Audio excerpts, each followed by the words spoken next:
Estamos começando aqui mais uma rodada, a 37ª rodada do Projeto Pensar Bahia, né, a 6ª rodada do tema Segurança Pública. O Projeto Pensar Bahia, que tem o objetivo de gerar apontamentos para o desenvolvimento, de subsidiar a política de desenvolvimento para o Estado a médio e longo prazo. Hoje a gente nós convidamos aqui o professor Ricardo Cap, que aceitou prontamente, agradecer, Ricardo, em nome de todos e todas, para participar de mais uma rodada com a gente. Ricardo Cap vai falar sobre o tema de segurança pública, violência e juventude, né? Então, deixa eu apresentar aqui um pouco o Ricardo Cap, para quem não conhece, que muitos aqui já conhecem, já ouviram, já viram trabalhos dele, já tiveram aula, já colaboraram com o professor. Ricardo Cap é doutor em criminologia e mestre em ciências econômicas pela Universidade Católica de Louvain, na Bélgica, e possui graduação em licenciatura para habilitação em ensino e graduação em criminologia também pela Universidade Católica de Louvain, na Bélgica. Atualmente ele é professor titular da Universidade do Estado da Bahia e da Universidade Estadual de Feira de Santana, sendo também professor colaborador da Universidade Federal da Bahia e da Federal do Recôncavo da Bahia. A experiência do professor Ricardo Cap, né, é na área de direito, com ênfase em criminologia, atuando principalmente nos temas de direitos humanos, delinquência juvenil, racionalidade penal moderna e educação. Então, eu passo agora a palavra para Ricardo, você fica à vontade. E depois a gente abre aqui para perguntas. Ok. Boa tarde a todas e todos. Prazer, Aline, estar aqui. Obrigado pelo convite. Na sua pessoa, agradeço a acolhida de todo mundo aqui. A apresentação me contempla, embora na Universidade Federal do Recôncavo eu vou ter que sair. Estou saindo, porque são muitos programas, muitas atividades. Realmente estou preocupado já há um certo número de anos com essa reflexão sobre questões que ligam à segurança pública, à justiça e, obviamente, às políticas que podem estar interferindo na situação da segurança pública. Depois da nossa conversa, Aline, eu pensei de enfrentar a discussão aqui, trazendo, primeiro, alguns elementos de caráter teórico, esperando não dar aula, certo? Mas, assim, algumas questões que dizem um pouco sobre a minha maneira de enxergar a segurança pública. O que significa segurança pública na minha leitura e violência, certo? São palavras que nós ouvimos o tempo todo, mas nem sempre com a mesma significação. Então, de repente, corre-se o risco de a gente pensar que está se entendendo e não está, certo? E, num segundo momento, vou tentar ser rápido, porque eu quero entrar no bate-bola com vocês, dizer um pouco como a questão da segurança pública e das políticas pode ser enxergada a partir do protagonismo juvenil, certo? Então, nesse sentido, eu diria interessante pensar os jovens, a juventude, num lugar-chave de protagonismo para a construção da segurança pública, lá onde frequentemente são entendidos como os sabotadores, aqueles que produzem problemas, etc. Sem dizer que também fazem parte do grande contingente de vítimas. Então, quando a gente pensa em segurança pública, primeiro tem uma questão interessante, não sei se vocês já se colocaram essa questão, a etimologia da palavra segurança pública. Quando um não sabe o que dizer, vai para a etimologia e acha sempre algo interessante para dizer. Mas nesse caso é realmente interessante, porque segurança significa ausência de preocupação. Secura é sine cura, sem cura, que cura é preocupação em latim, certo? Eu acho esse conceito muito interessante, claro, precisa ser adaptado, modernizado, atualizado, mas é interessante porque propõe uma ideia de segurança a partir da sensação das pessoas, a partir da maneira como as pessoas se sentem. Ou seja, em primeiro lugar, um convite a não pensar segurança pública, certo? Na vertente estreita do direito penal, da polícia, da justiça criminal, etc. Ele já abre para a complexidade. O que me deixa sem preocupação? Uma outra leitura interessante é que quando eu penso na ausência de preocupação, eu posso pensar tanto na ausência de ameaças externas, então eu construo paredes, muros, bunker, coisa desse tipo, ou eu posso pensar na ausência de preocupação que se constrói através das relações, tecendo relações humanas, se sentindo bem na própria comunidade ou na sociedade como um todo. Então, para mim, é importante pensar a segurança pública dessa maneira ampla.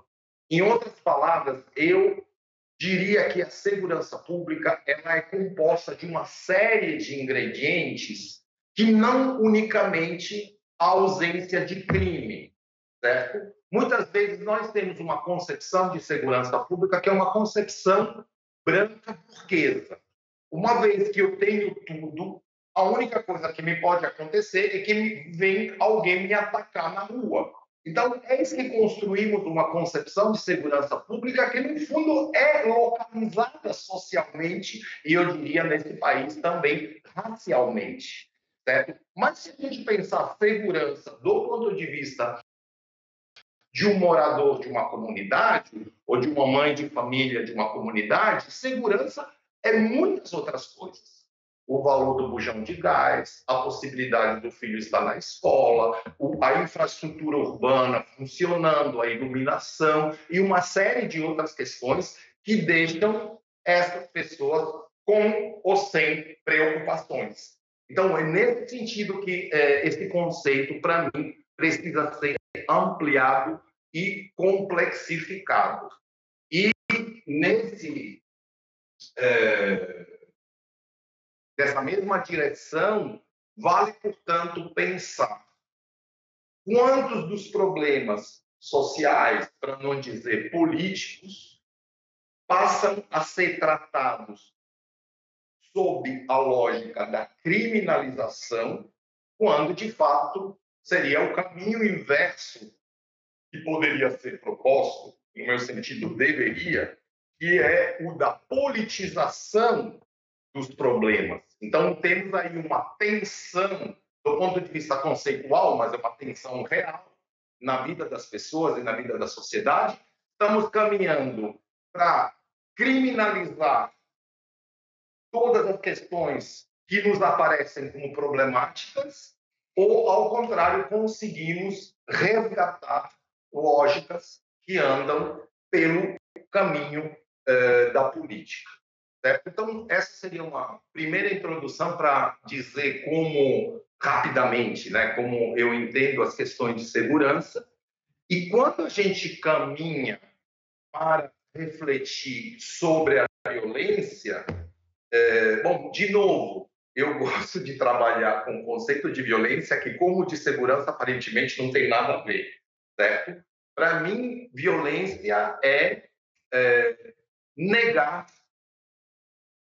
o lugar do outro no espaço social ou no espaço da conflitualidade, certo? Então, eu estou usando esse conceito de violência muito amplo para dizer que a violência começa quando termina a negociação, o diálogo, a política, certo? E aqui teriam vários autores que a gente poderia estar citando e autoras para nos apoiarmos nessa leitura. Quando a gente pensa a violência, eu não estou pensando unicamente em violência física, não estou pensando unicamente em violência interpessoal, certo? Não estou pensando unicamente numa violência visível, certo? Que é facilmente espetacularizada na mídia. Tem violência muito mais densas, intensas, que funcionam em permanência na nossa sociedade, que se apoiam na linguagem, na cultura, certo? Basta pensar no racismo, por exemplo. Então, nesse sentido, pensar em violência, de novo, quando eu digo negar o lugar do outro num espaço de conflito, porque e aqui tem uma diferença muito grande entre conflito e violência. O conflito existe, faz parte da nossa vida, sempre teremos conflitos. Aliás, eu já fui em conflito comigo mesmo, então aparece uma segunda pessoa, é mais conflitos. Aí, então, com os conflitos nós precisamos lidar. Já a violência é uma maneira específica de lidar com os conflitos que faz com que nós justamente tiramos o outro da jogada. Não, nesse conflito aqui, você não tem nada a dizer, você não vai participar, aliás, você vai morrer, certo? Então, gosto desse conceito ampliado de violência porque permite muitas coisas e permite pensar o enfrentamento à violência a partir das modalidades que privilegiamos para lidar com os conflitos, certo? Então, insisto sobre essa distinção conflito-violência, porque muitas vezes a confusão aparece. O conflito faz parte, já a violência é uma modalidade de gestão, uma maneira de se lidar com o conflito e, de certa forma, entende-se que a não violência seria encontrar outros caminhos para lidar com os conflitos. Certo? Isso vai me servir quando a gente vai estar pensando um pouco nas questões de educação. Edgar estava falando de educação formal e informal ali, acho que tem coisas interessantes que dizem respeito à questão da juventude. Bom, claro que dizendo tudo isso, não quero colocar tudo no mesmo plano. Nós temos formas de violência, digamos, de caráter físico, mas que é também psicológico, certo? Que se sobressai no panorama brasileiro das grandes cidades, certo? E aí eu quero identificar 4 formas. De novo, eu poderia falar muito sobre cada uma dessas, mas eu vou ser sintético, depois se tiver algo que interessar mais, a gente aprofunda. Bom, existe aquela leitura básica da violência, mas que não é sem fundamento, mas é uma das modalidades, que é a violência de subsistência. Ou seja, já que preciso, eu acesso aquele determinado bem através de meios não legais ou de meios que justamente negam a subjetividade, a presença, a vida, às vezes, do outro para que eu possa alcançar o que eu estou pretendendo.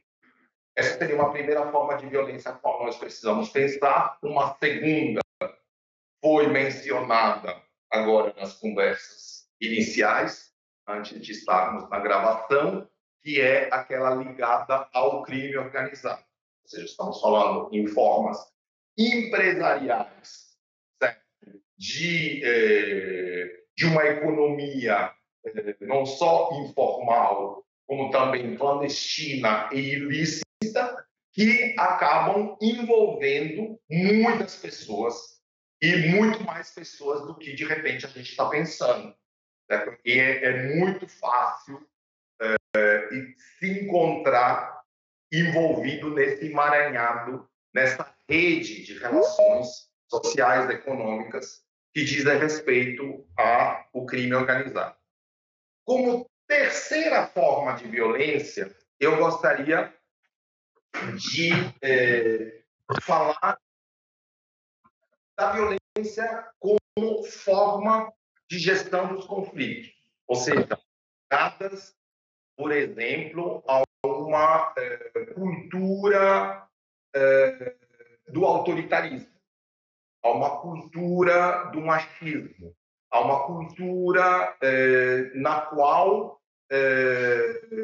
se tem dificuldades, certo, de lidar com a diversidade ou com a adversidade.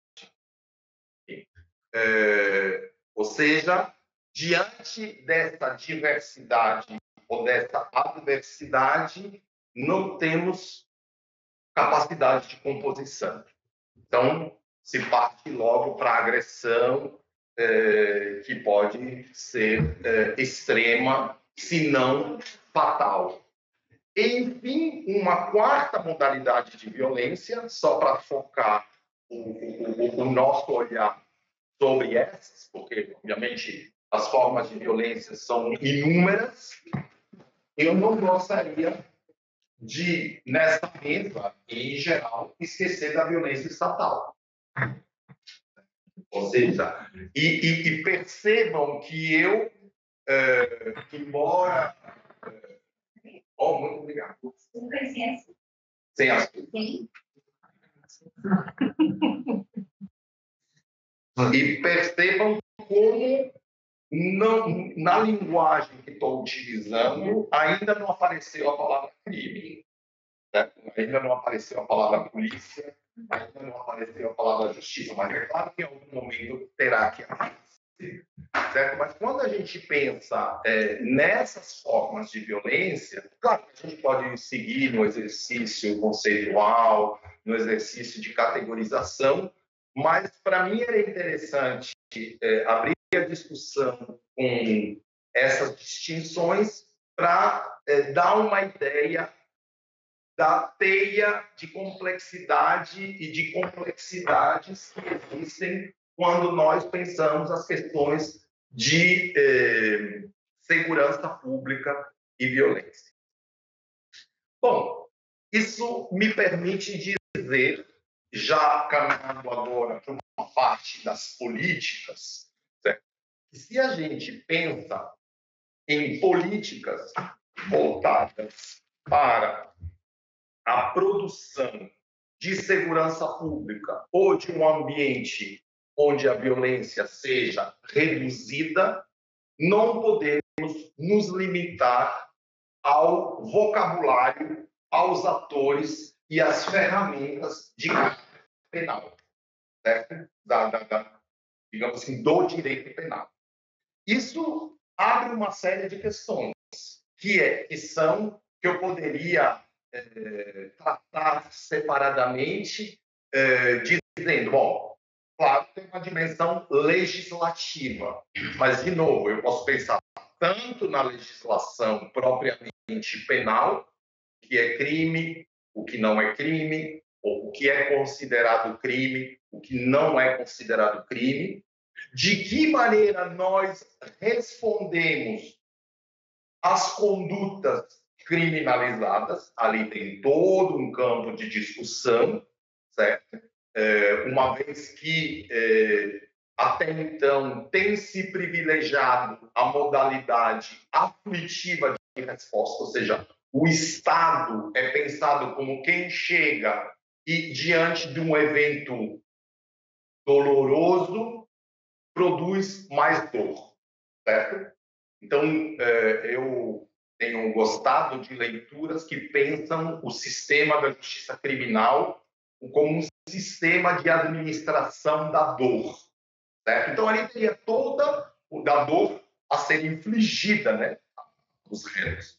Então, tem toda uma discussão voltada para a questão da legislação, mas talvez, e não sei, talvez é o que mais interessa aqui, tem uma outra discussão ligada às políticas de governo, federal, estadual, que, de novo, são as políticas que chamamos de segurança pública, com seus atores historicamente privilegiados, né? As corporações, por exemplo, mas já se pensando no conceito de segurança pública mais ampliado, estamos pensando no diálogo com outras secretarias de governo ou outros ministérios, ou seja, a segurança pública produzida politicamente através da parceria, da intersetorialidade, da interdisciplinaridade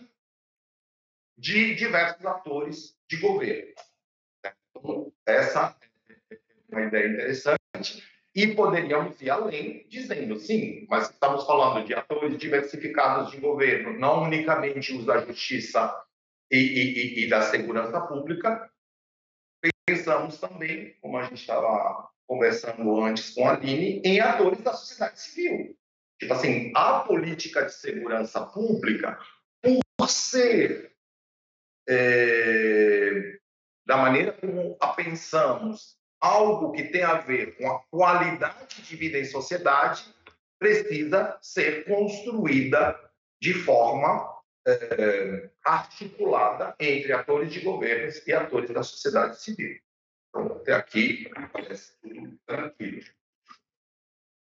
Então, quando a gente pensa agora, e já pretendo interromper, joguei algumas coisinhas aí para ver como prende a discussão.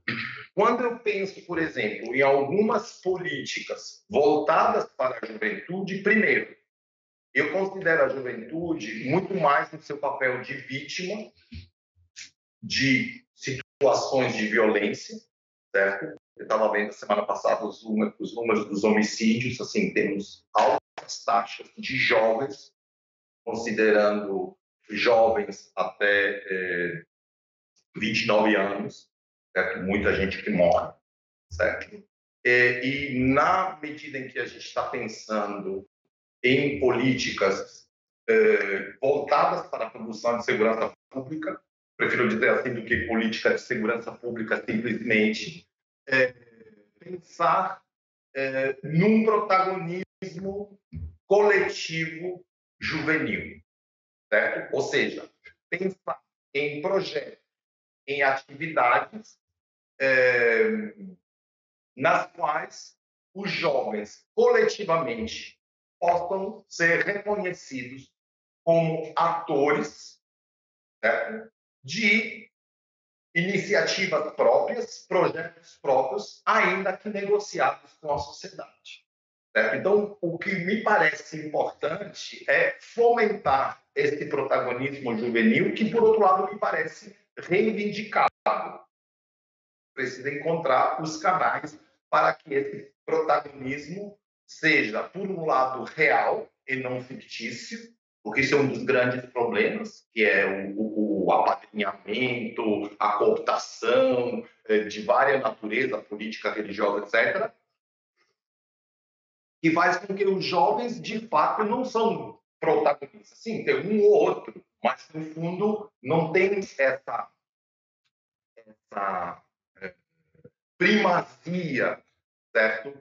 Eles não são, de fato, os motores das iniciativas e das coisas que se fazem. Que tipo de projeto eu estou pensando? Depois a gente pode ir nos detalhes. Aline, o currículo Lattes, certo? Não diz tudo da vida das pessoas. Eu sou, antes de mais nada, um educador popular, certo? Um educador de rua, certo? O Lattes não diz essas coisas. Então, nesse sentido, mas eu esperei para dizer isso, certo? Porque, sim, as pessoas me veem agora como professor, etc. Mas eu chego à academia depois de 15 anos de trabalho na rua com jovens, etc. E uma das questões que sempre tem chamado muita atenção é como criar as condições desse protagonismo. Né? Porque, rapidamente, o adulto tem mais facilidades para acessar os recursos políticos, institucionais, financeiros, etc. Então, por isso que eu penso em iniciativas, em projetos fomentados pelo poder público, nos quais os jovens possam ser protagonistas, e eu posso falar, mas não vou me deter agora sobre isso, de toda uma série de iniciativas onde, por exemplo, com base territorial, se tenha centros locais onde os jovens possam desenvolver seus projetos de diversa natureza, esportiva, cultural, artística, outras, inclusive, de formação profissional.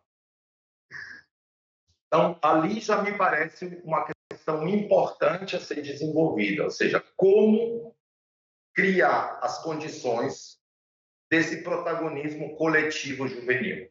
Por que eu estou dizendo coletivo? Porque a ideia de protagonismo juvenil não é nova, certo? Mas, ao mesmo tempo, ela se torna frequentemente a ideia de um protagonismo individual, que é aquela coisa do jovem que acabou vencendo na vida, certo? E aí, claro, não é uma coisa ruim em si, mas faço questão de dizer o que eu tenho em mente quando eu falo de protagonismo é um protagonismo coletivo na esfera política com progressiva autonomização e, enfim, a adultificação das pessoas que depois acabam tomando parte na vida coletiva. Um outro tipo de projeto políticas que me parece interessante ligado a isso, e eu vejo os 3 projetos num triângulo, são todos aqueles projetos em que se torne possível treinar as formas de tomada de decisão. Por que eu estou dizendo isso? Porque provavelmente, certamente, você já ouviu falar em mediação escolar, justiça restaurativa, todas essas coisas, que eu acho ótimas. Inclusive, fazem parte daquelas panoplia de recursos para fazer com que a resposta não seja de caráter punitivo afetivo e coisa desse tipo. Só que tem uma questão que, para mim, é central, que é a seguinte. Uma escola que diz, nós queremos fazer mediação escolar. Estou dizendo isso porque eu já trabalhei com formações de mediação escolar. E a ideia da mediação escolar surge quando os dois já estão lá no pátio, cada um com uma faca na mão. Aí, a mediação escolar, vamos chamar um especialista da mediação escolar. Enquanto a ideia é, antes desse momento de agudização do conflito, em que momento esses jovens, esses adultos, todos nós fomos preparados à gestão dos conflitos. Em outras palavras, quando eu falo de gestão dos conflitos, eu falo também de gestão dos projetos. Tipo, eu não devo esperar de estar de mal com você para que alguém se lembre da mediação. Então, nesse sentido, eu acho interessante pensar, e por isso quando se fala Bahia pela Paz, etc., esse conceito de paz, como é que ele é desdobrado nas práticas cotidianas, certo? E, por exemplo, fora a associação da paz com o estado de bem-estar, de tranquilidade, etc., por que não pensar a paz como um processo através do qual nós lidamos com os nossos conflitos? Certo? E lidar com os conflitos significa que eles possam emergir, serem discutidos, serem trazidos na mesa. Certo? Então, uma outra, digamos assim, vertente dos projetos que dizem respeito especificamente ao jovem, me parece que são aqueles projetos voltados para a possibilidade de aprimorar nossa capacidade de lidar com os conflitos. Ou seja, de produzir, inclusive, uma reflexão sobre a maneira como lidamos com os conflitos. Na escola, na família, no sindicato, na associação, na paróquia, na empresa, e por aí vai. Então, nessa segunda parte do que eu estou dizendo, do ponto de vista das políticas, eu estou pensando nessa do protagonismo coletivo juvenil. Segundo, na mediação como forma difusa, pode ser pensada também como preventiva, mas de uma prevenção bem radical, bem inicial. É dizer assim, como é que nós lidamos, por exemplo, as crianças. certo? Como é que as crianças aprendem? Isso vale tanto nos aspectos cognitivos, por exemplo, certo? A criança aprende porque alguém diz para ela que é assim, ou existe a possibilidade de uma busca, de uma descoberta compartilhada, etc. Então, por exemplo, eu vejo, por exemplo, mesmo trabalhando na universidade, como às vezes é difícil dizer para a pessoa, larga o livro, larga tudo, pense, imagine, construa, invente, proponha, dialogue, certo? Então, o processo de aprendizagem, para mim, entra nessa ideia de mediação, no sentido amplo, certo? Como forma de lidar não só com os problemas, mas também com os projetos. Pode ter também projetos produtivos, certo? Pensar, por exemplo, como, diante dos recursos que existem em vários lugares da sociedade, a mediação seria uma forma de estar dialogando sobre como lidar com esses projetos. Então, a ideia qual é? A mediação lá na ponta, a mediação lá no sistema de justiça criminal, mediação penal, que é uma palavra pouco utilizada, que se utiliza mais justiça restaurativa, mas em outros países se utiliza a ideia de mediação penal. Para mim faz sentido se existe uma cultura da mediação que é trabalhada antes. E, enfim, já nos aproximando mais dos órgãos de segurança pública, eu acho que, até por ter participado de sobretudo de uma experiência na Península de Itapajipe, aqui em Salvador, eu acho super importante, não sei nem se devo dizer revitalizar ou dar vida à ideia de política de segurança pública participativa com os conselhos de segurança, etc. Sendo que os conselhos de segurança, até então, têm se mostrado ou de pura fachada ou de protagonismo radical das corporações. Certo? Então, no fundo, a dinâmica participativa, ainda que tenha um know-how técnico detido por alguns agentes públicos ou pela própria polícia no que diz respeito a certas questões, eu acho que seria interessante a gente ter, e eu já vi que é algo possível, por exemplo, criar plataformas de diálogo a título consultivo, percursos formativos com a participação de jovens e policiais, por exemplo, para discutir as questões da realidade local e assim por diante. Então, eu gostaria de parar por aqui. Não sei se estou dentro do que estava sendo esperado, ou completamente fora, ou nada a ver, ou a gente se despede já. Enfim, vocês que vão me dizer, estou aqui à disposição. Obrigada, está completamente dentro do que a gente espera, assim, até além, né, do que a gente espera. Então, assim, eu abro já a fala para outras pessoas, para quem tiver pergunta, ou para o pessoal que estiver assistindo, quiser levantar a mão, então quem estiver aqui presente, decida.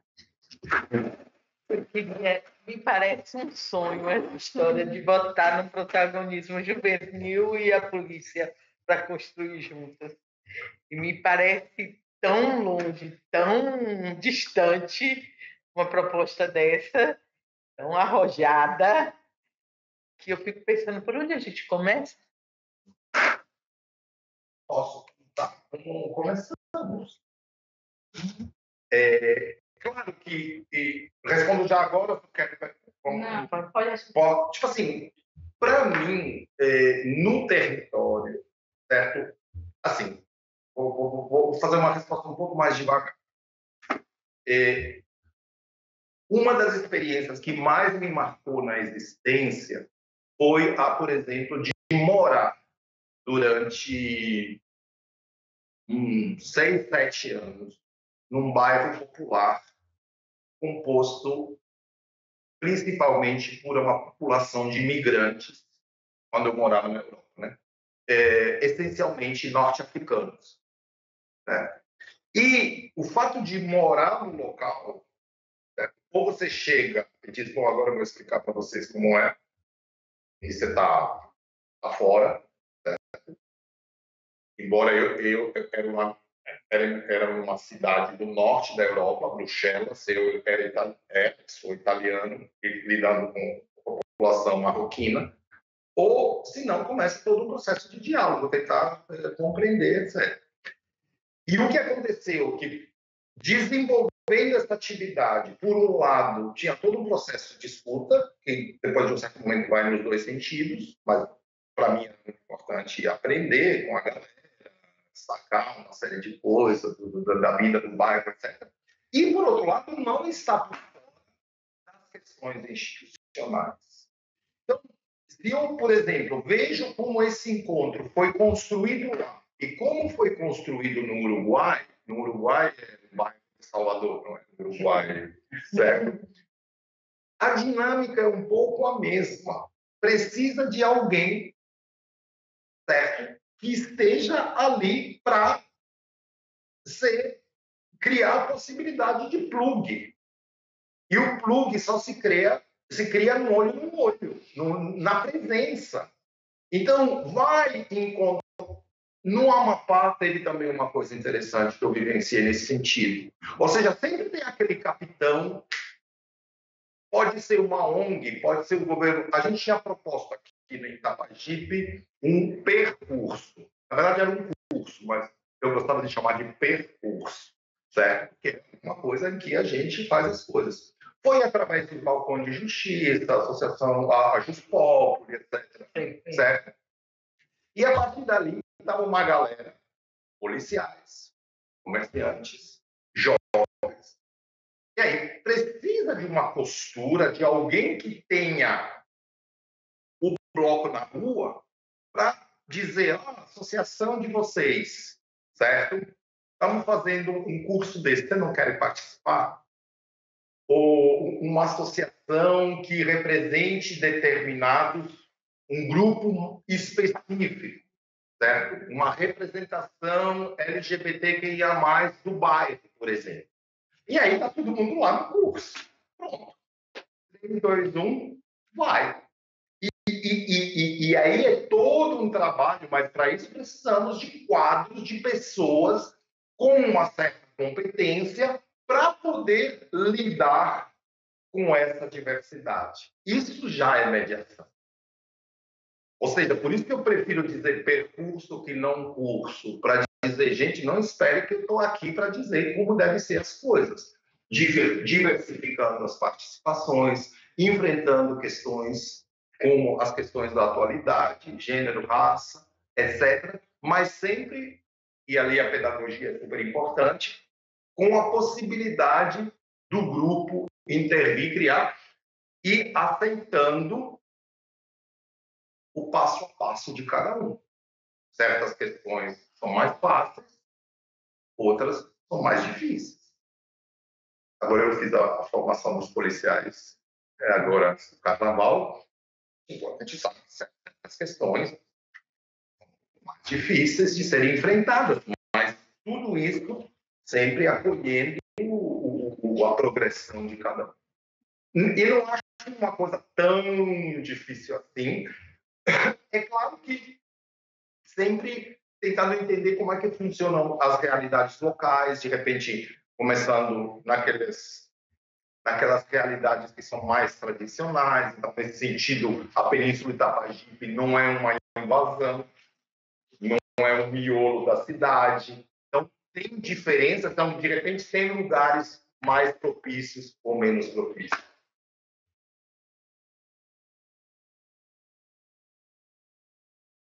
Então, é isso pelo que entendi, então é isso de conhecer, né? Conhecer aquela realidade, para conseguir se alinhar a ela, entendê-la.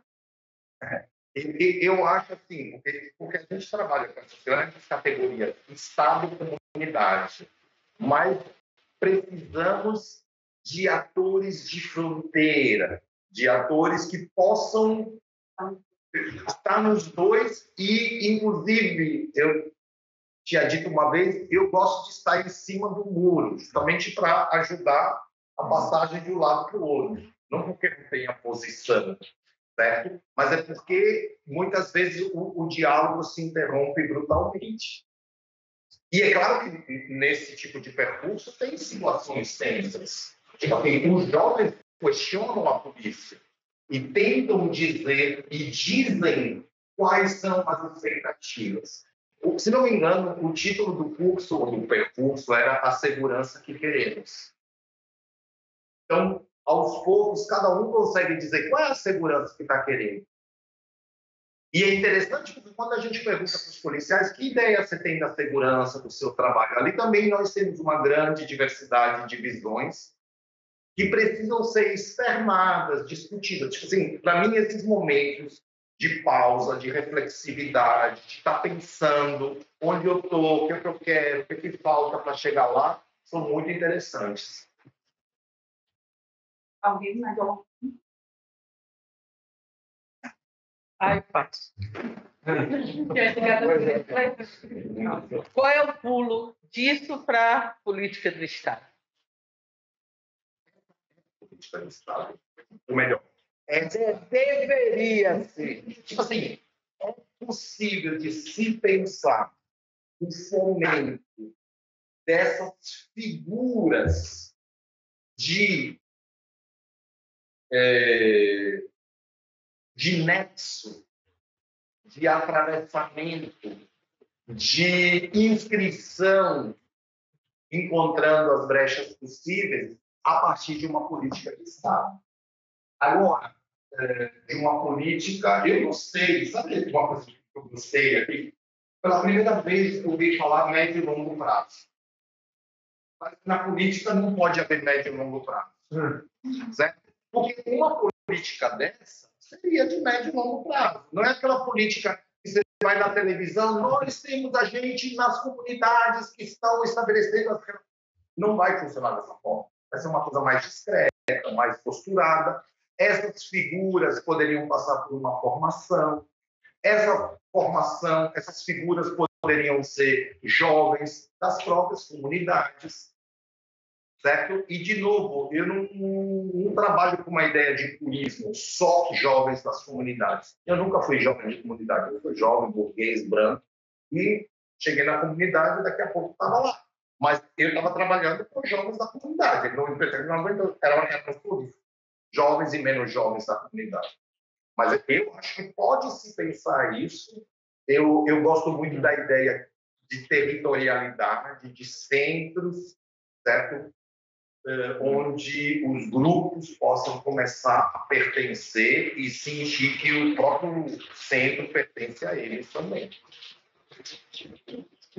Vou pegar uma pergunta também, um pouco do que nós já estamos conversando, mas o senhor falou em segurança como não preocupação. A gente está habituado, em políticas públicas, a monitorar através de indicadores que só medem violência, só medem agressão.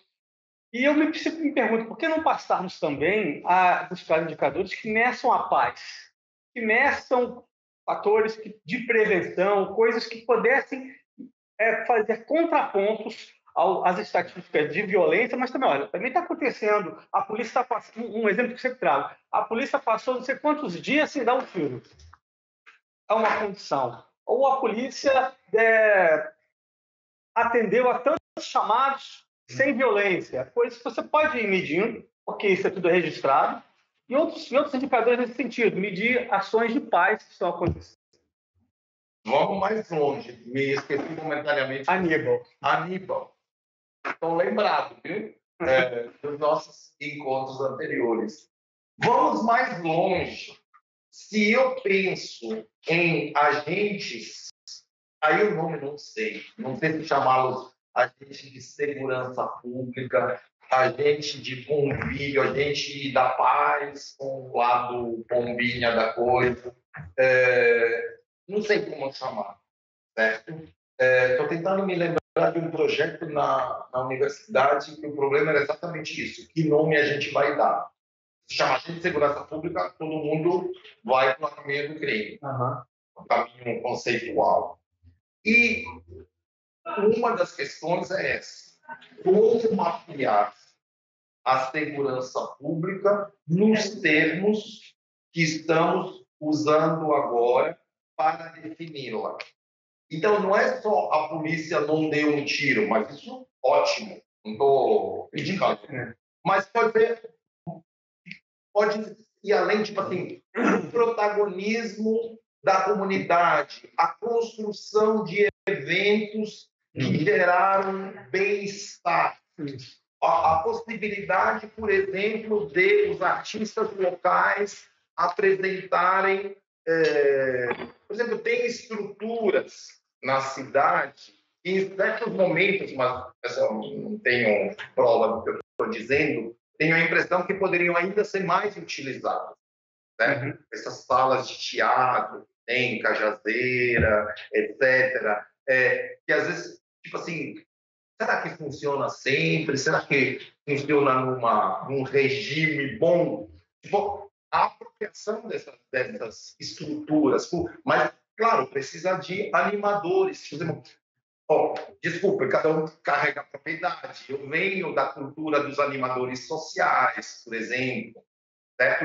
Mas que provavelmente hoje em dia precisa se reinventar. Tem que ter Instagram, tem que ter as redes sociais que vão entrando ali, os caminhos de participação, os artistas no meio.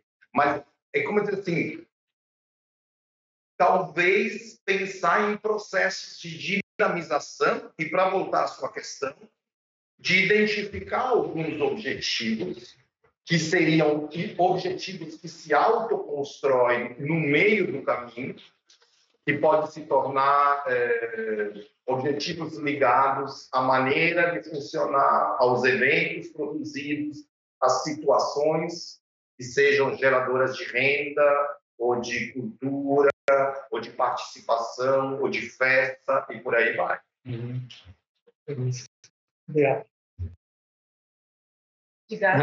Cada hora tem uma número de perguntas. Você trouxe uma contribuição, muitas contribuições importantes, tanto do ponto de vista teórico, como do ponto de vista da ação prática. Eu queria lhe fazer, pelo menos, 4 perguntas, porque é importante que a gente também homogeneize aqui a nossa compreensão sobre a complexidade dessa questão. Certo?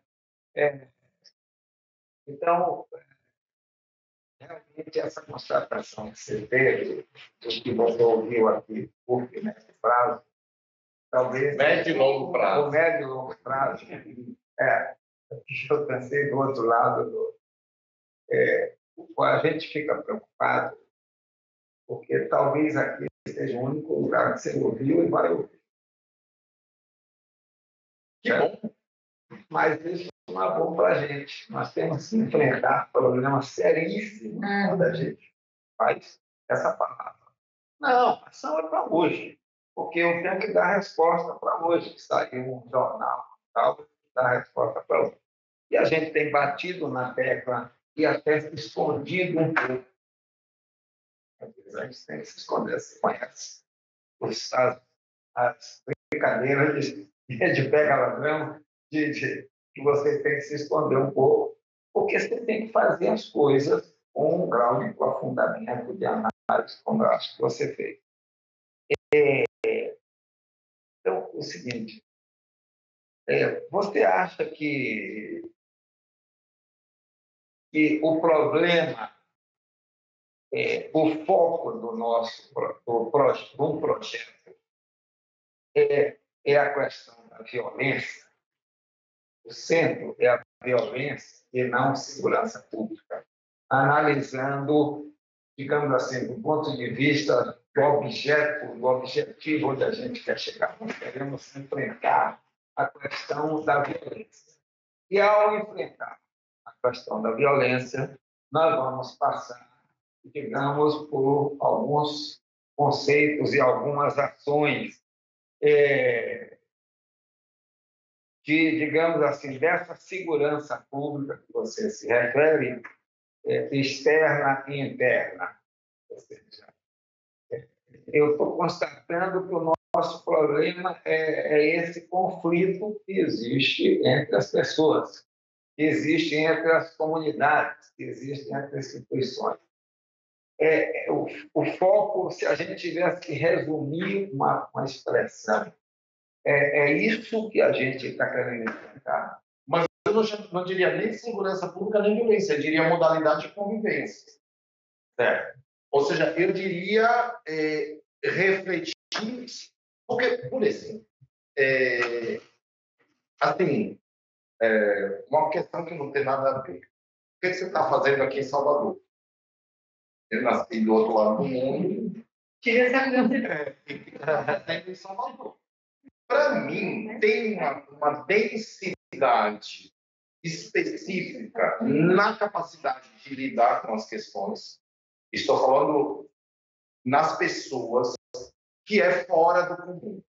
Tipo, eu passei um ano fora agora no pós-doc, fora alguns meses que eu passei na África, que eu me senti um pouco mais em casa, certo? Mas teve uma hora que eu queria voltar para cá.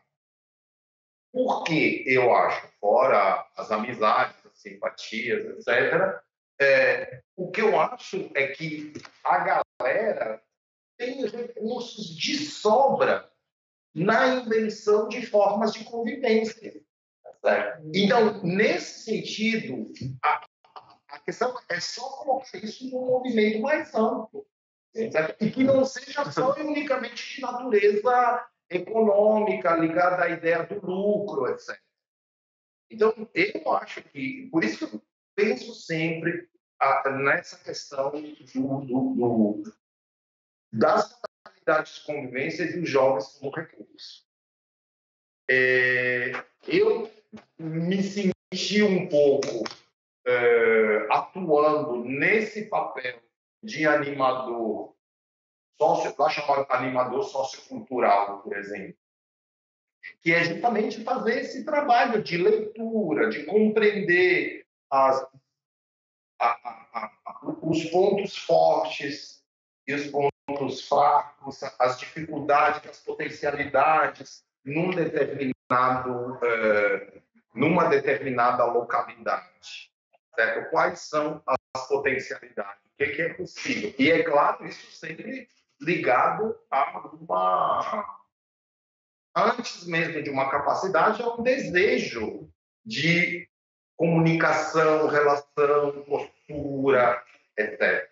Então, mas eu acho que é isso, que o cerne é isso, tipo assim, como criar condições, que são as condições da vida democrática, da vida participativa. O segundo, eu queria ouvir sua opinião sobre uma expressão que eu mais ouvi aqui. Eu participei de umas 2, 3 anos, mas com um grupo que estava trabalhando o Bahia pela Paz, e algumas coisas me assustam, porque a sensação que eu tive é que há uma constatação de que nós não resolvemos o problema da violência porque nós não temos informações estatísticas, números. Eu estou compreendendo que sua abordagem é bastante qualitativa, o que não impede que você precise de números, evidentemente, informações, etc. Mas quando você vai buscar no quantitativismo a solução para as questões, eu fico bastante preocupado. Não sei se eu devo continuar preocupado ou se a solução é por aí mesmo. Então, quer que responda o economista ou o criminólogo? O que eu quero dizer é... Você estava sendo educador até o momento. Mas o que eu quero dizer... Não, o que eu quero dizer é o seguinte, os números. Por isso que eu gostei da ideia de criação de indicadores. Porque se a gente pensa bem, quem cria os números entendidos como indicadores padrão? É o Estado. Não é por acaso que se diz estatística. Sem Estado não tem estatística. Por isso que se chama estatística, porque é o Estado que produz. Enquanto não havia Estado, não havia estatística. Certo? Então, o que é estatística? É uma representação da realidade na visão do poder. Então, se eu quero saber como o mundo funciona, eu posso olhar para essa estatística, mas eu posso também perguntar para a senhora do Acarajé, como é que está a situação aqui no bairro? E aí? Como é que está? Entendeu? Então, saber tudo. Então, a gente, por exemplo, trabalhava muito com a distinção busca da justiça, busca da justeza. E a justeza nem sempre é alcançada. Com isso, não estou querendo dizer que os indicadores padrão não vão ser jogados fora. Não vamos jogar fora os indicadores padrão. Mas, fora isso, a gente precisa de leituras mais qualitativas da realidade. Tipo assim, alguém que sinta de forma fina o que está acontecendo aqui. E, de repente, eu acredito muito na possibilidade de criar esses indicadores que não sejam necessariamente aqueles indicadores quantitativos. Certo? Quem trabalha no espaço coletivo, numa comunidade, numa creche, numa escola, numa prisão, etc., sabe quando a coisa anda ou quando a coisa não anda. E sem necessariamente ter os números.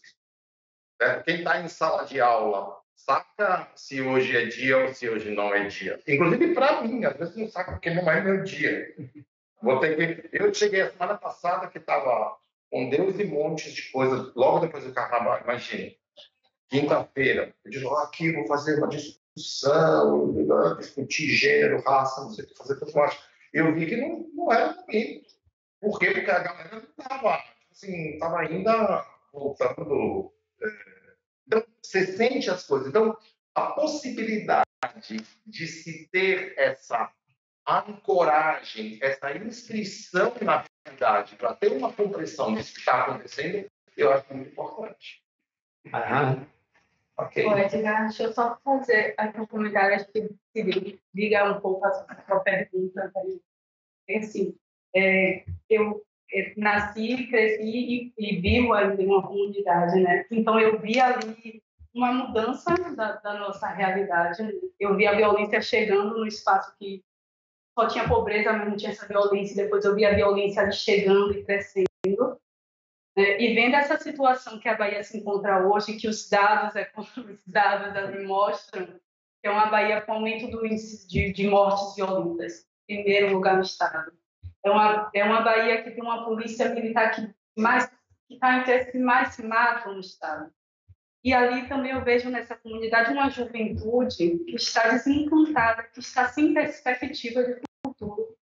E isso é assustador, porque quando você está aqui numa realidade em que várias oportunidades estão sendo dadas, né, várias oportunidades que o governo cria, várias políticas, mas mesmo assim a gente tem uma grande juventude que não se vê fazendo parte desse espaço, porque essas políticas são feitas por pessoas que olham os números, mas não olham a realidade.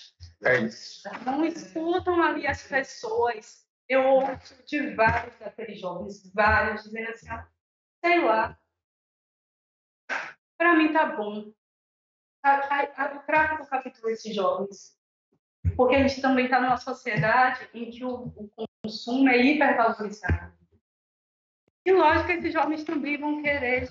Eles não vão ficar assim, não, primeiro eu quero ter uma casa e depois... Não, eles querem ter de imediato. E o imediato, quem é que vai dar? Se o Estado não chega lá. Se o Estado não chega lá. Se a polícia assusta, os jovens têm medo daquela polícia. Aquela polícia assustadora, não se sente seguro com a polícia. A polícia gera preocupação na comunidade. Total. O Estado chega na época das eleições, depois some. É uma obra, uma foto e vai embora.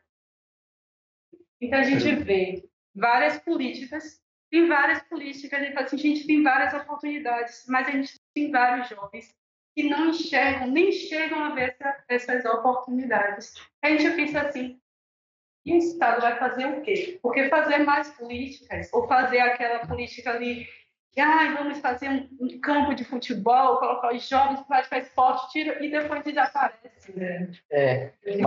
Abandona essa juventude que vai procurando seus caminhos imediatos, né? O pertencimento.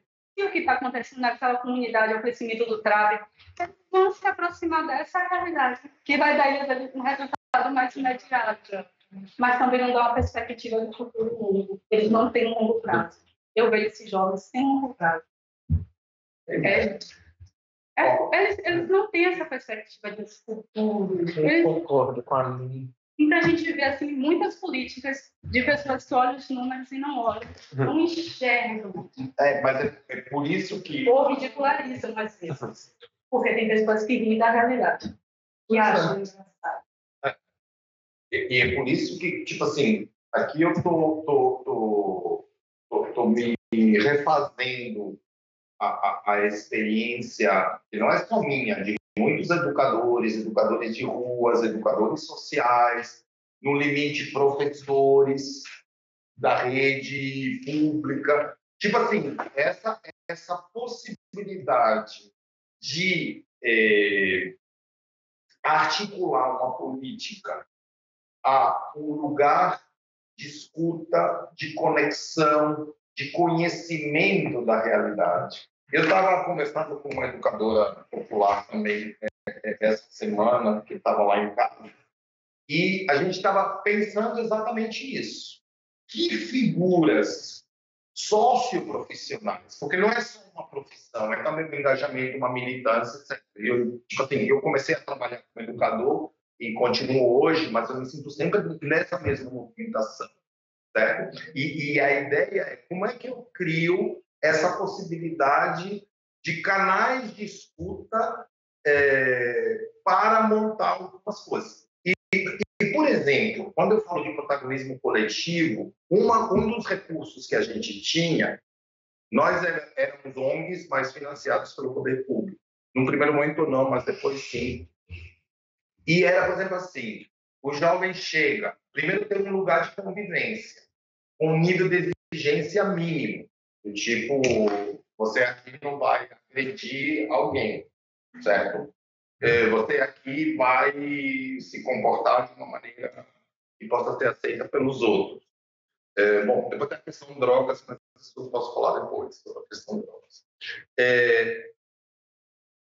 E aí, por exemplo, esse canal de escuta, nesse caso uma escuta mais voltada especificamente para o jovem, pode ser assim, alguém que o jovem está querendo montar alguma coisa de caráter esportivo, de caráter artístico, etc. Então, ele entra com o desejo dele, ele entra com a organização e a gente entra também com um recurso. Mas o recurso deve sempre ser pensado dentro de uma sinergia. Não é...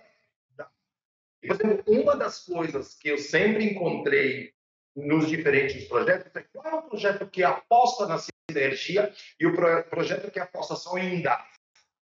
Tome, aqui já tem um campo de futebol, tem isso, tem isso, tem isso, tem isso. E ninguém participou daquilo, chega de cima para baixo. Então, claro, para tirar foto é ótimo. O governo construiu X campo de futebol, etc. Mas aquilo não foi construído. Aí chegava um jovem dizendo, Ricardo, mas naquele outro bairro eles têm isso, tem isso, tem isso. Bom, mas então vai lá, porque aqui nós trabalhamos dessa forma, a gente constrói juntos. Por quê? Porque isso permanece depois a ideia de pertencimento, que não é só uma ideia, é uma ideia de participação real nas coisas. Mas, repito, para mim, a chave é o processo formativo. Agora, a Nini, você toca numa questão, que é a questão, por exemplo, da violência policial, etc. Eu não entrei nisso hoje aqui, porque eu pensei mais na questão da juventude. Então, de certa maneira, entra naqueles percursos formativos, a segurança que queremos, etc. O jovem, mas é claro que tem todo um trabalho de formação, primeiro, de declaração política, certo? no sentido de dizer, por exemplo, que direitos humanos é um objetivo tanto do Estado quanto da segurança pública, certo? Um trabalho de declaração como um trabalho de formação, certo? Tipo assim, e com todas as dificuldades, mas assim, eu vejo que são ideias que precisam ser propagadas dentro da polícia, mas isso ali não acordei, mas acho interessantíssima essa questão que você pode, e com modéstia, criar oportunidades no campo, inclusive da geração de emprego e renda, porque esses animadores sociais podem ter também canais para ajudar a construção de pequenas empresas individuais, cooperativas, tipo assim, e eu não sou muito dessa área, tipo assim, não trabalhei nessa parte mais produtiva, mas também pode haver esse tipo de conexão. Mas para mim essa possibilidade de ter um canal de encontro, mas não chegar um dia lá, bom dia, boa tarde, fazer o questionário e ir embora. Tipo assim, ter esses agentes públicos, certo? De escuta, de articulação, de conhecimento da realidade. Isso dá problemas também, não é uma coisa ganha, né? Porque, às vezes, o agente público, ou o animador social, não sei como é que a gente vai chamar, é alguém que vem de fora, então deve... e tem a vantagem de ser de fora. Porque ser de dentro também é uma vantagem, mas também é uma desvantagem. Então, cada um vai ter que compensar determinadas questões. Eu me lembro, eu sou professora, né? Até eu acho que mais uma semana ou duas. Mas eu me lembro que há 4 anos que eu estou nessa escola e eu dou sempre aula para o terceiro, dou aula no ensino médio, né? No primeiro, segundo, terceiro ano. E eu tenho a oportunidade de acompanhar assim, alguns alunos. E assim, eu me lembro que há 4 anos atrás eu conseguia que um número maior de meninos tentasse o Enem. Eu consegui concluir o segundo grau. Esse ano que passou, e eu tive alunos bons na sala de aula, eu fiz de tudo para eles fazerem o Enem, sabe? E a gente não conseguiu uma aula para fazer o Enem. De quantos? De 2 turmas de terceiro ano que a gente tinha esse ano lá. E cada vez está tendo menos turmas.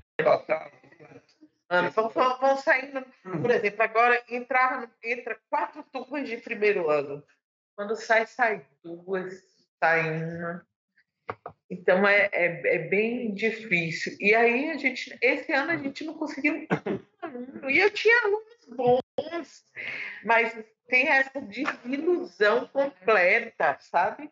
Mas vai ter uma bolsa agora que vai... Não, já tem bolsa. Mas outra bolsa. Eles têm a bolsa do...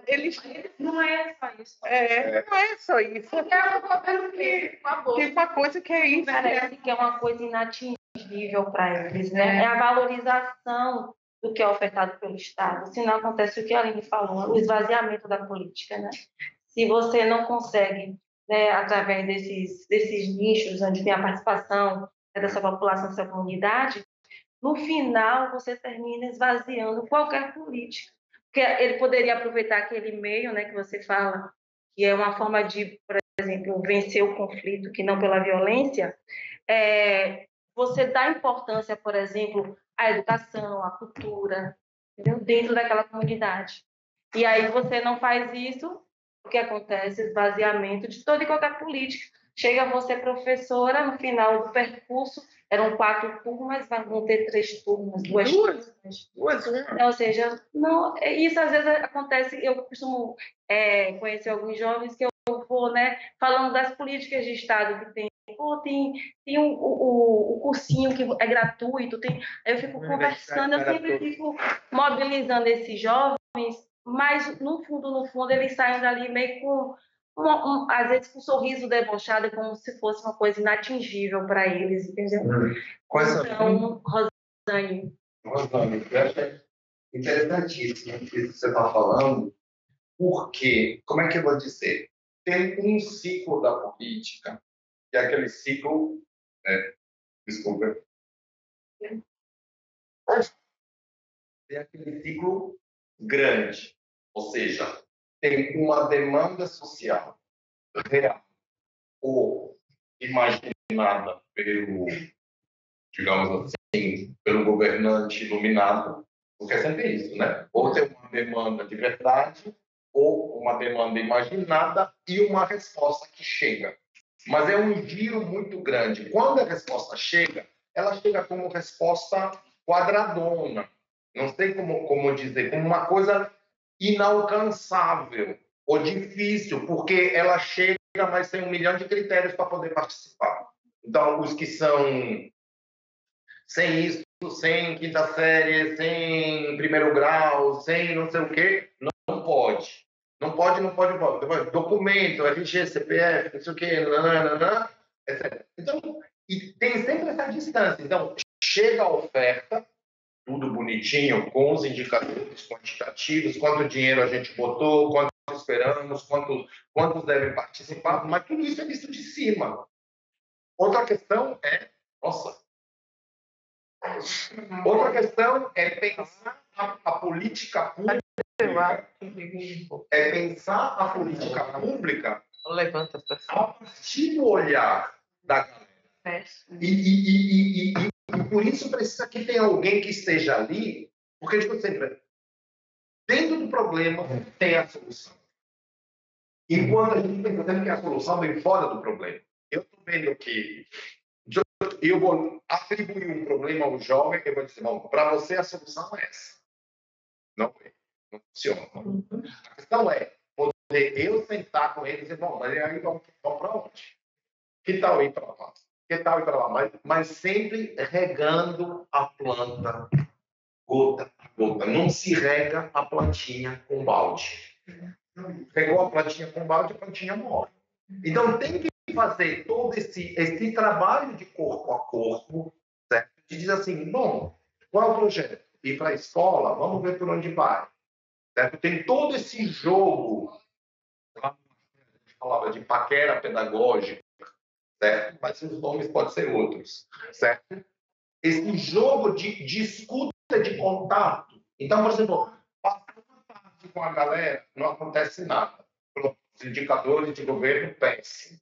O educador falar uma tarde toda não fez nada. Mas, de repente, ali se criou a base de uma confiança. Então, o cara chega lá meio chapado. E ninguém manda ele embora. Também ele não incomoda ninguém.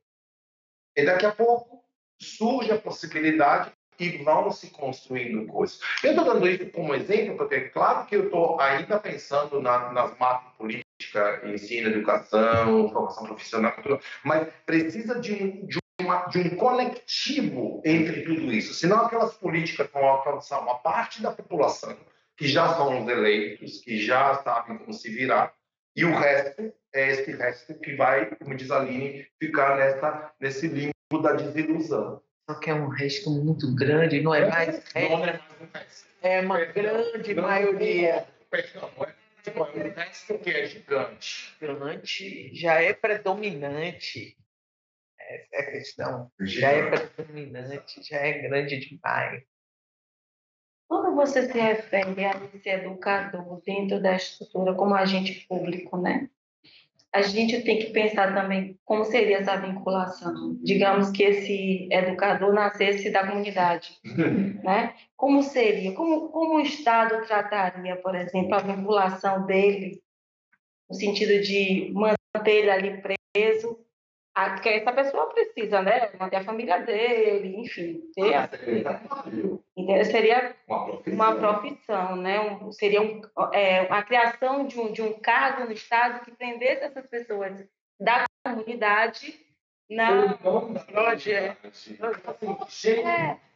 Porque, na verdade, como é que eu vou dizer? Mas é tentar não verticalizar, porque assim, a comunidade ela já tem o braço do Estado verticalizado, né? Que é a polícia que chega, que tenta organizar e gera mais violência.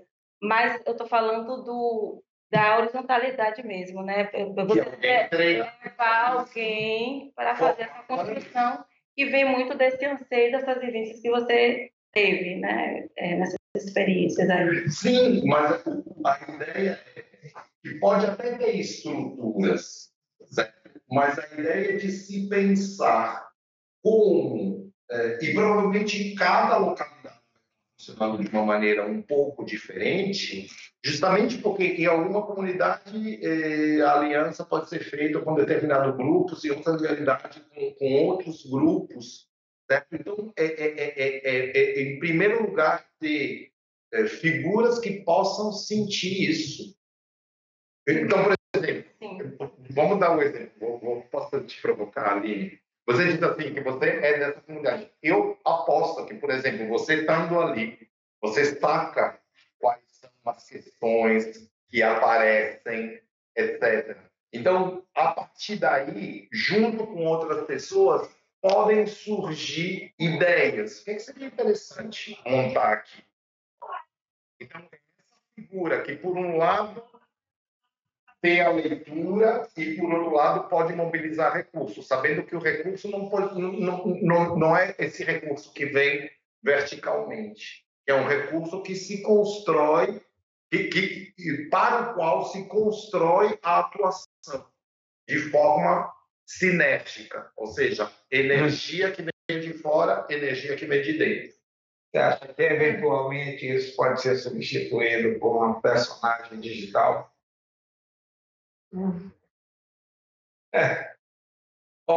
Essa é uma pergunta. Não, eu pensava mesmo, tipo assim, teria que testar, porque estamos nos anos 2020, teria que testar. Por exemplo, uma figura de protagonismo coletivo juvenil que teria, por exemplo, nas redes sociais, umas formas de eco, certo? E se perguntar quem estaria alimentando isso? Isso já faz parte do projeto piloto. Que emergisse dessa comunidade, né? Exato, mas por isso que não faz parte do projeto piloto. Porque a ideia é sentar com a galera e dizer, bom, agora vamos fazer o quê? Porque no meio de tudo tem um sentimento, né? Não tem tem como. Mas Tem como tratar de pessoas sem... Não tem como tratar de pessoas, né? Fazer uma relação sem ter esse sentimento. Então, a IA, mesmo que ela venha com toda a força, ela vai ser só coadjuvante. Eu creio. Sim, não entendi. Por enquanto, eu creio que a IA, se ela vier com toda a força... Eu já estou tão íntima para cima de IA. A inteligência artificial venha como um coadjuvante, né? E aí eu utilizo...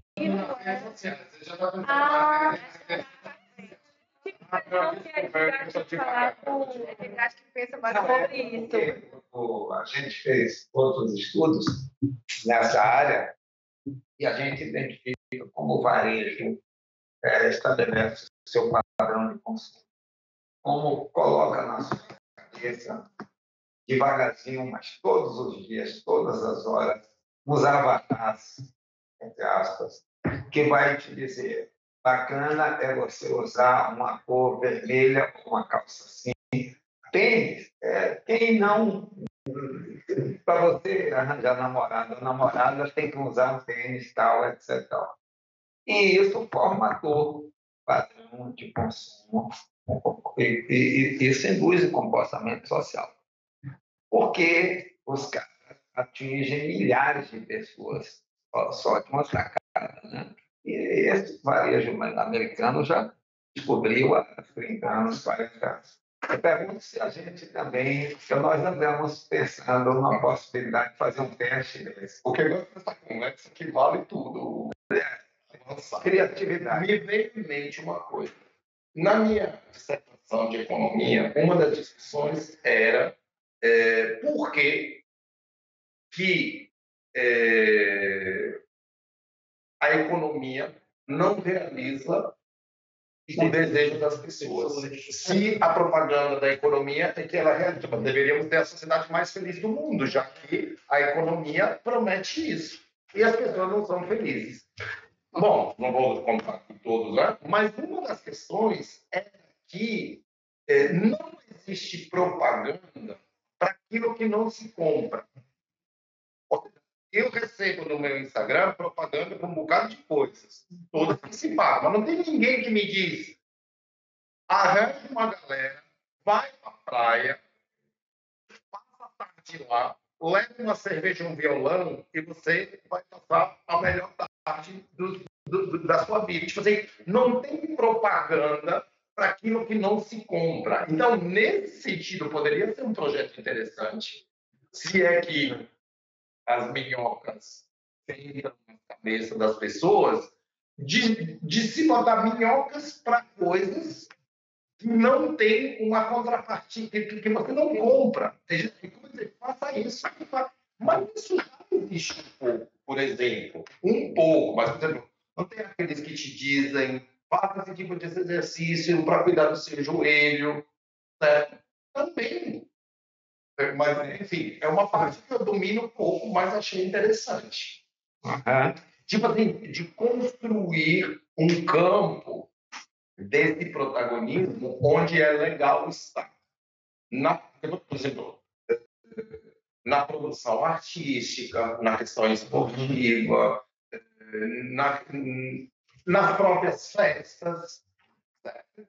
E ver quais são essas possibilidades de protagonismo. Porque é claro que em filigrana tem essa ideia da participação, da democracia, da inclusão, do pertencimento. Mas essa é uma das ideias. Claro. Cap, você estava falando sobre essa mediação, Ricardo Cap. Não, Ricardo. Meu nome social é Ricardo. Tá bom. Então, Ricardo, a gente estava falando dessa mediação entre a escuta na comunidade e a chegada dessa escuta nas agências estatais, né? Se a gente for observar a estratégia de polícia comunitária, ela preconiza isso. Também. Que lá, por meio dos conselhos de segurança, você escute a comunidade e traga isso para os diversos atores estatais, sejam municipais, estaduais, federais. Só que isso, desde que eu trabalhei no Pacto pela Vida, em 2011, CIDA também, né? Isso nunca, a gente não conseguiu ver isso de fato acontecendo. Parece que tem alguma lacuna aí que não faz isso chegar. Mas, de novo, faltam essas figuras que possam genuinamente estar coletando os anseios da comunidade, né? Ou pelo menos de alguns atores da comunidade, porque também comunidade também é um imaginário, né? É uma abstração. E, por exemplo, na lógica do policiamento comunitário, tipo assim, tem várias modalidades, certo? Que uma é exatamente essa. Tipo assim, teria alguém que escuta a comunidade. Mas se a gente radicaliza, tem essa escuta, mas tem também essa chegada. Então, por exemplo, para mim, um Conselho Comunitário de Segurança, eu orientei algumas pesquisas sobre isso, funciona quando ele tem poder deliberativo e tem os atores, por exemplo, a presidência roda. Só que a gente sabe que tem um trabalho nas mentalidades para isso. Tipo assim, ó, esse semestre é um policial civil que preside, depois um policial militar, depois um cara da associação de moradores. Então, quando pensa conselho de segurança, é de se pensar justamente uma forma para que as questões da comunidade cheguem. Olha, esse conselho de segurança eu sinto muito, Capi, mas eu acompanhei durante alguns anos lá na CEPRA. Não funciona nenhum. O que mais funcionava era de uma senhorinha que estava na frente desse conselho há mais de 8 anos. Era um conselho de cima de ela, estava 8 anos lá perpetuando. Mas aí, esse tipo, a figura do senhor, senhora, capitão, capitã, abnegação... Não é. Ela era da comunidade. Por isso que eu senhora, capitão, capitã. Não, ela não... O senhor, ou senhora, o capitão, ou capitã. Ou seja, como é que eu vou dizer? Esse lugar de escuta e de redistribuição tem funcionado em alguns momentos, concentrando as funções em uma só pessoa. Por isso que chamam dessa pessoa de Maria Abnegação, Capitão Abnegação. Abnegação é um nome que eu utilizo para dizer que é alguém que entrega a vida para fazer isso. Só que aqui não queremos, na política pública, gente que entrega a vida. Claro. Queremos que esse papel se distribua entre várias pessoas, sejam elas, digamos assim, no final são todas, a gente está pensando numa função pública, mas a gente está pensando numa função pública com pessoas que têm essas habilidades, ou porque tem por elas mesmas, ou por questão da comunidade, ou as duas coisas. Em Conselho de Segurança Pública funciona.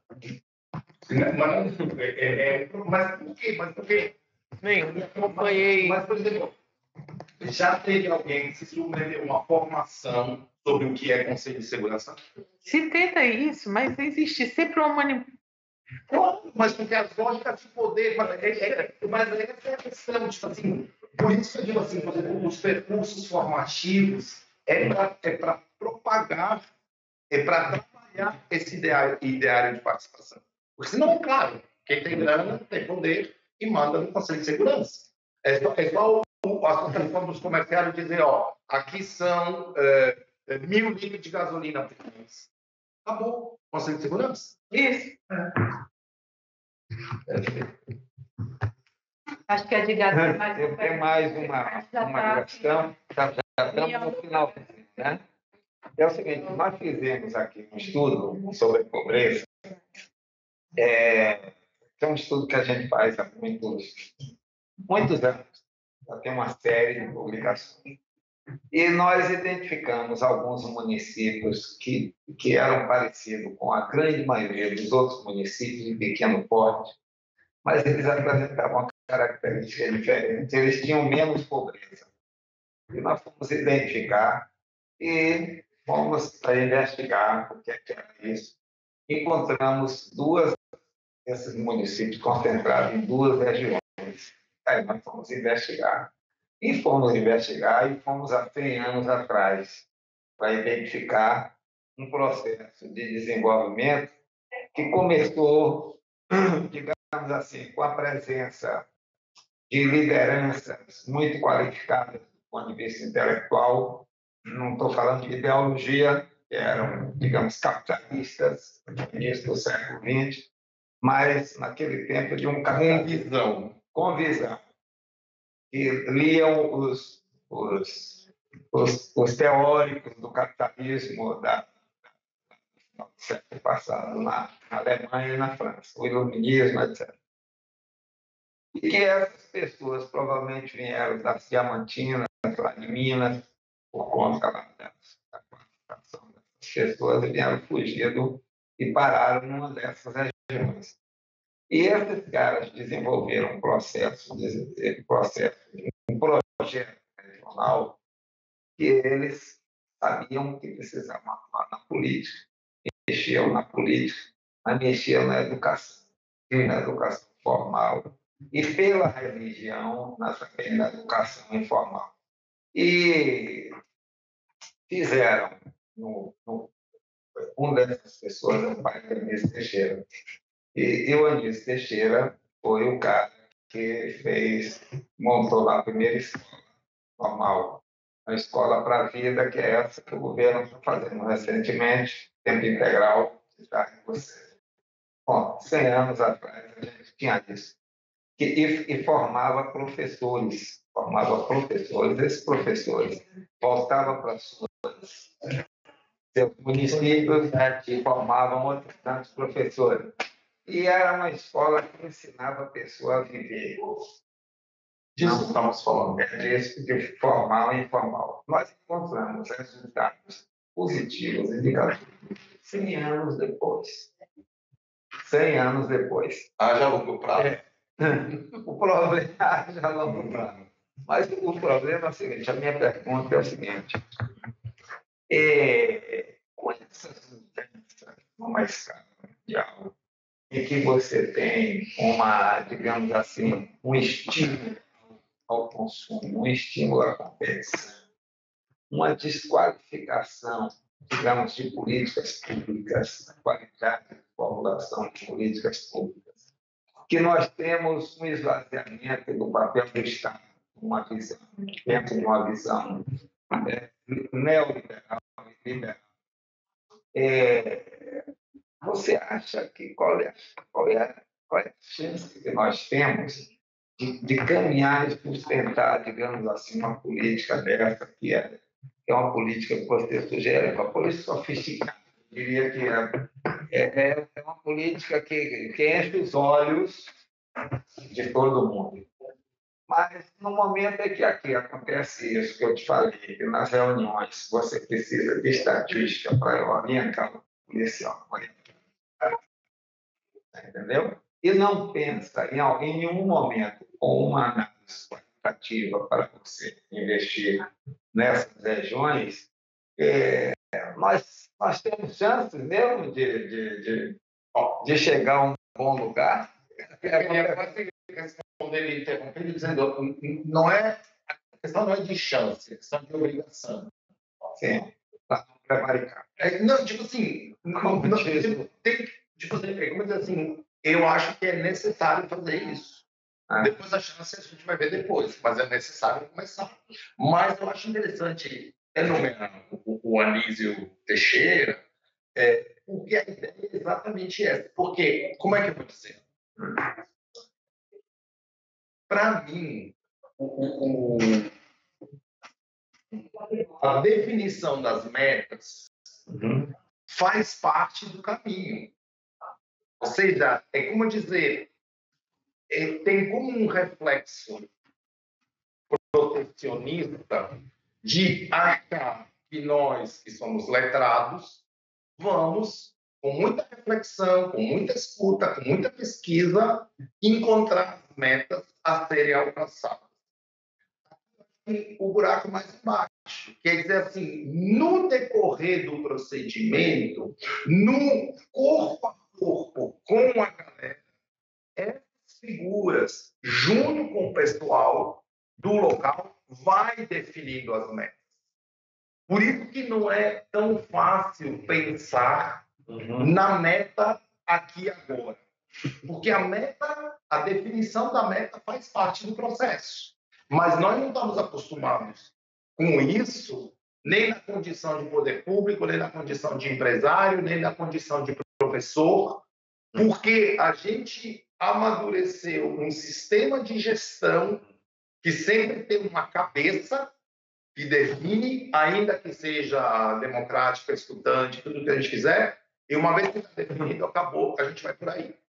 Enquanto aqui é realmente criar condições de um processo que funcione diferentemente, mas não é simples. Tanto é que eu me lembro que chegava um inspetor do poder público que dizia: e aí, quais são as metas de vocês? Eu disse: eu não sei. Temos que definir com os jovens. Como é que eu vou lhe dizer agora, em janeiro, o que a gente vai fazer em junho? Ele vamos construir juntos. Ele me olhava assim, eu disse: o que eu posso lhe dizer? Então, por um lado, ele sentia que tinha, não é só a nossa equipe, que sentia que tinha uma certa inteligência, digamos, consistência, e a gente peitava o cara, que o cara vinha com uma lógica mais burocrática, mais estatística, assim, mas você não botaram uma meta aqui. Mas como eu vou te botar a meta 6 meses antes se a galera vive no dia a dia? Mas eu posso te dizer o que eu estou exigindo de mim. Isso eu posso dizer, que eu vou estar presente todos os dias com um plantão de tal hora a tal hora, que eu vou acolher os jovens, que eu vou estar montando com eles projetos. Isso posso dizer. Será que a gente podia também pensar por fazer uma inversão ou uma complementação? Se a gente está pensando em ir lá na comunidade para fazer essa mediação, não é? Que é uma coisa que eu acho muito interessante. Como é que a gente podia fazer essa mediação para cima?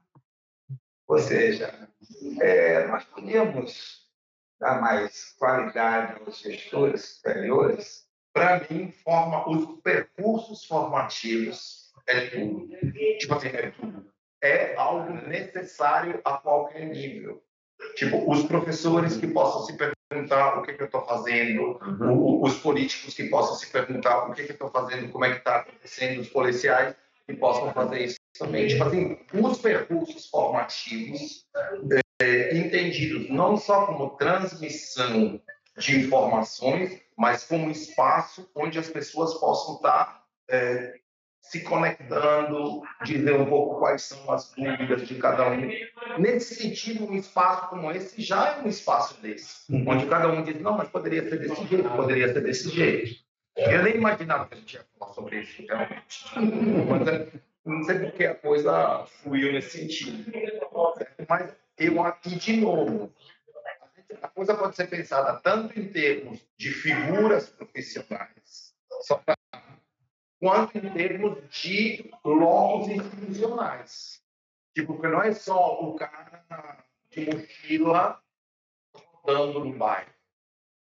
Pode ser associada a um locus institucional que deveria ter algumas características, que deve ter construído do nada, que já pode ser uma instituição que existe, que dedica alguns locais, uma escola, por exemplo, quando eu falava da escola, a própria pode partir da escola, uma complementação da escola, entendeu? Porque, por exemplo, muitos projetos de educação informal rodam, giram, certo, em torno da escola. Sim, não. Aqui tudo é no indicativo, mas é claro, Deveriam. Que hoje as escolas não estão abertas. E minha mãe foi discípula de Anísio Teixeira e ela implantou, na escola de Anísio Teixeira aqui da Bahia, ela implantou o primeiro projeto Escola-Comunidade, que foi a abertura da escola para a comunidade nos finais de semana. Por exemplo. E dali ela conseguiu muitas coisas para aquela comunidade. Então, a comunidade teve curso de culinária, teve curso de corte e costura, teve curso para manicure, teve peça de teatro, tinha música, tinha e esporte dentro da escola. E a escola era uma escola querida. E durou um grande tempo esse projeto. Depois, como sempre, os projetos parecem meio enfim. Claro, tem uma vida útil do projeto, mas o que eu acho interessante nessa coisa é esse jogo de iniciativa, tem uma dimensão de energia, tem uma dimensão de decisão e tem uma dimensão de participação. Tipo assim, durante um tempo eu acompanhei alguns projetos e o que era claro, tipo assim, em que medida o projeto entendido como estrutura física, recurso, competências dos profissionais tem condição de fazer esse jogo de ida e volta, certo? Porque o risco sempre das instituições é delas se cristalizarem, tipo, ter uma definição de instituição. Aí, o que é instituição? Algo que pensa por nós. Então, quando a instituição se cristaliza, já o processo está engasgado. Então, é aquele equilíbrio entre o instituído e o instituinte a ser mantido sempre bote acelerador, pouco de freio. Porque, às vezes, quando o projeto fica tudo prontinho, já perde vitalidade. Então, aumenta a performance e diminui a ressonância com a comunidade. E essas duas dimensões... Eu acho que não teve, por exemplo, analisando, pensando há 40 anos atrás, eu não paro de pensar, desde que eu comecei a colocar aqui para você, eu lembro que ela conseguia muita coisa para a escola, porque o projeto era abrir a escola no final de semana para a comunidade. Ela achou que aquilo era muito pouco. E aí foi atrás dos cursos, e foi atrás das coisas, e foi criando um elo com a comunidade. Então, o projeto era muito pequeno. para o desejo do que ela via, que da necessidade da comunidade. Eu acho que é isso aí, sabe? As comunidades, elas demandam muitas coisas. E a gente precisa ter condição de oferecê-las, entende? Eu não sei uma equação exatamente dessa forma. Não sei. Porque senão... Não, vai construindo junto. Exato. Construindo junto. Tipo assim, você quer, mas o que a gente pode na dinâmica interna? Porque senão fica de novo aquele jogo. Eu sei. Pede, dá. Não, esse não funciona. Esse não funciona nem com nossos filhos, né? Pois é. Não funciona. Então, é isso, né, a gente vai caminhando aqui para a finalização do nosso encontro. Agradecer novamente a Ricardo por aceitar nosso convite, por vir presencialmente. Fica tudo diferente, né? O debate fica melhor do que um online, que o pessoal fica meio assim, engessado, vergonha de falar. Então, agradecer novamente a Ricardo, dizer que as portas já estão abertas. Pronto, eu estou à Quando precisar. Eu estou à disposição. Assim, eu achei que a discussão tomou um rumo inesperado, mas não é que eu esperasse o outro, mas não esperava isso, certo? E assim, me permitiu me mobilizar muito mais como educador popular, do que como criminólogo, se bem que eu comecei a estudar criminologia justamente porque estava nessa posição de educador popular. E para mim, isso é um desafio muito grande, certo? Ou seja, de estar pensando formas, instituições ou formas institucionais e competências profissionais para se chegar lá. Justamente eu gostei dessa sensibilidade que eu senti aqui no grupo, em termos de possibilidade de escuta, dimensão qualitativa, ruptura com os indicadores padrão, tudo isso é tudo uma coisa. E por exemplo, na minha reflexão, esse equilíbrio sutil entre performance e ressonância, entre formas duras e formas soft, certo? Entre formal e informal, é algo que para mim está sempre no segredo da coisa. Tipo assim, se deixa tudo no fluido, não rola. Mas se tenta botar tudo no quadrado, também não rola. Então, como é que o quadrado e seu entorno pode estar funcionando? Como é que o quadrado pensa algo fora de si? Essa, para mim, é, jamais filosoficamente, uma maneira de pensar essas questões. Certo? Eu não sabia que estaria no espaço autorizado a dizer essas coisas, mas me sinto um pouco autorizado logo eu disse. Obrigado.